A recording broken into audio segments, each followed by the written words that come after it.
Hello, let's talk about calcitonin right now. Okay, so some of the things we're going to know, you guys are probably getting the idea by now. The stimulus for calcitonin secretion is increased blood calcium levels. That's also known as hypercalcemia. Remember, hyper means too much. This root is talking about calcium, and emia is referring to the blood. So it's increased blood calcium levels. That's when calcitonin is going to be secreted. Now, where is it secreted from? Specifically, it's secreted from the parafollicular cells, also known as C cells, which are in the thyroid gland. Now, as far as the thyroid gland goes, it also secretes T3 and T4. So the thyroid gland secretes three hormones, T3, T4, and calcitonin. So if you look at that as, 100% of these hormones are coming from the thyroid gland, 10% of that is only going to be calcitonin. So the T3 and T4 comprise 90% of the secretions from the thyroid gland. So looking at thyroid structure a little bit more in depth. So if we were to take kind of a cross section of the thyroid gland and take a look at it, the thyroid gland is made up of these follicles. That's the structural unit of the thyroid gland. And you can see right here that thyroid follicle. So it's talking about this whole thing right here. So each of these round circles represents a follicle. Now, inside the follicle, this yellow spot, that is the follicular cavity, which contains colloid. So again, we still haven't gotten to the calcitonin yet. The colloid is where you're getting the thyroid hormones from. So this is where your T3 and your T4 are coming from, and we'll talk about that in a different lecture. But the parafollicular cells are located between the follicles. Parafollicular, between the follicles. And those cells are also known as C cells. So right here, this pink right here, that is between follicles. Here's another one right here. Here's another one right here. You can kind of see part of one over here.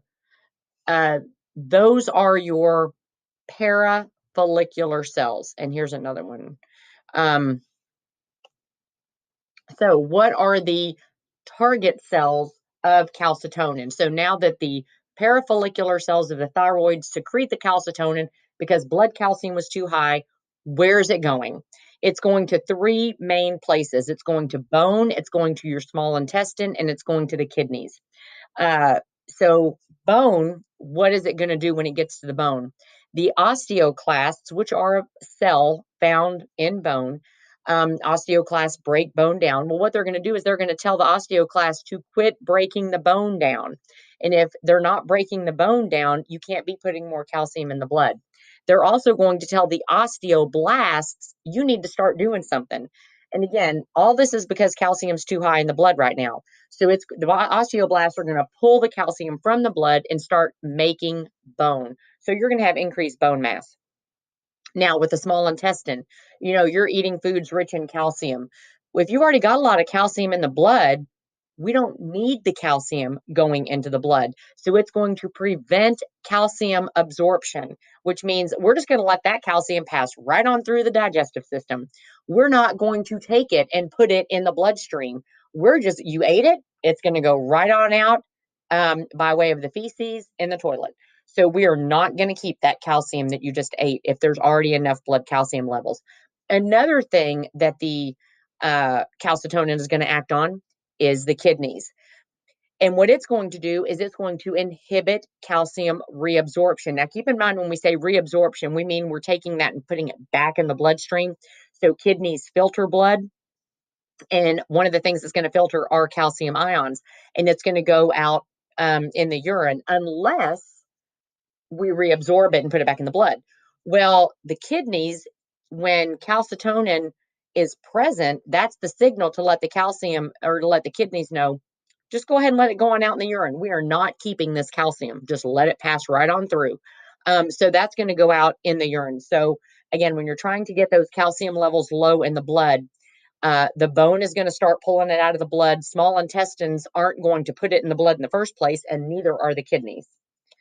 So the type of hormone that calcitonin is a peptide hormone, and it's made of about 32 amino acids. And you can see each one of these little circles represents an amino acid. So there's your chain of amino acids. If we were to look at the final structure of that peptide hormone, that's what it looks like. Okay, not the color part, but it's just showing you the shape of what that final structure would look like. The big thing with calcitonin is it does have a contrary hormone, so to speak. So it's got an opposite, and the opposite is parathyroid hormone. So calcitonin is secreted when blood calcium levels are high. Parathyroid hormone is secreted when blood calcium levels are low. So it's kind of the opposite hormone. And you can see the homeostasis of blood calcium in the diagram here.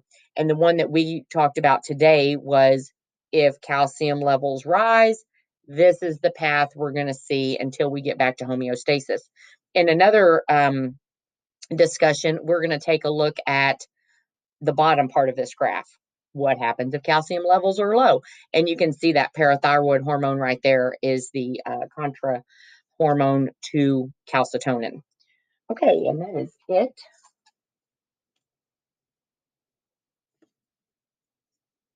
for calcitonin.